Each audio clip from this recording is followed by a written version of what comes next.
The final type of rock in the rock cycle is metamorphic rocks, and what people don't understand is that these guys used to be one type of rock and it's turned into another, and the only thing that you need to remember is that as it's been turned into another, it's gone through a huge amount of heat and pressure, and because of that this rock has been forced to become harder, stronger, smaller. It's very different than its predecessor. The poor predecessor, imagine it screaming as it was squished over thousands of years, as it's been heated and cooked alive and turned into something completely different than it was before. So here we have precursors or parent rocks which have undergone heat and pressure to literally turn into these rocks. These used to be that. Quite a lot different. The strength properties, they're quite different in hardness and stuff. All of that changes as you heat something up and you give it pressure. And we know that. I mean, if you have, say, a lovely little muffin, and that lovely little muffin gets stuck in the oven, but it gets stuck in the oven a bit too long, it turns into a little yucky looking muffin that isn't quite nice to eat because it tastes a bit charcoaly. Well, if you then squish that muffin, it's certainly not going to taste exactly the same, and it's going to be even harder to chew. And if you then squish it plus cook it, you can imagine how hard it's going to be for your teeth to get through that once lovely muffin when it's been squished and cooked and baked beyond belief. It's now something completely different to what it was before. Essentially, that's what a metamorphic rock is. So those major points that we just did as a recap. Heat and pressure are needed to make metamorphic rocks, but not always both at once. When you just heat something and cook it, it does change it into something new, but it becomes what we call non-foliated if it's just heated. That means the crystals actually start to melt a little, it re-solidifies and grows bigger crystals, but it doesn't have distinct layers in it that we see when we have foliated rock.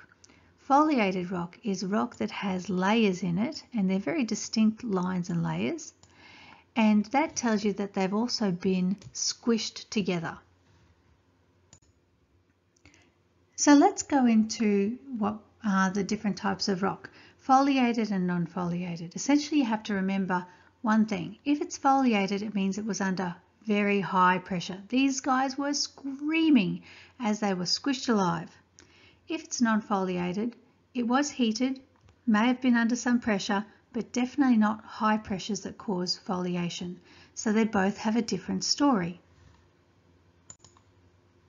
Okay, so non-foliated rock. These are normally ones that are made with a bit of pressure and definitely a lot of cooking. So we often see these along the sides of where volcanoes have pressed through. So this here is what we call an intrusion.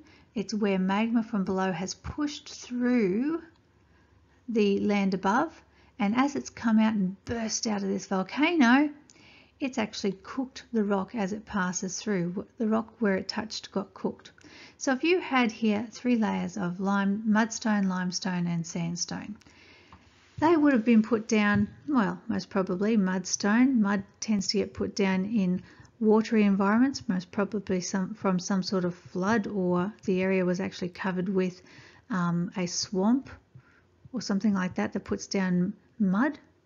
And limestone and sandstone you usually find when you have oceanic influences, because you have lots of marine organisms with shells and shellfish and skeletons.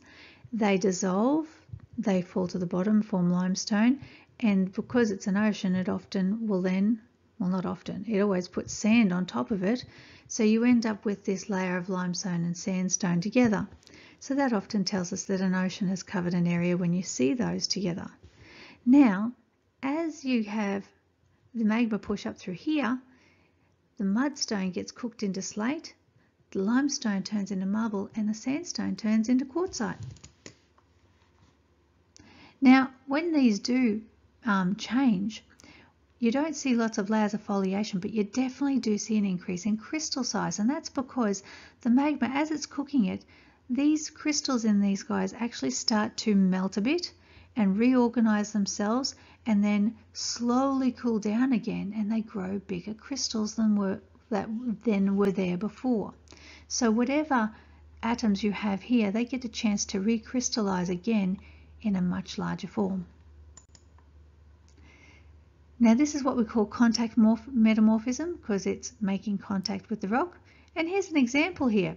We have limestone here and then marble on top of it, because lava has spread out over the top of this limestone and cooked it and turned the limestone that's between it and the magma into marble.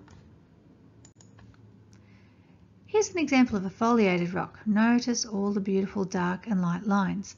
That's because the dark minerals are really heavy, the light minerals are much lighter, and when they're put under huge amounts of pressure, they tend to basically group together. So all the heavy minerals will group together, the light minerals will group together, and they form these distinct lines. It only happens under high pressure.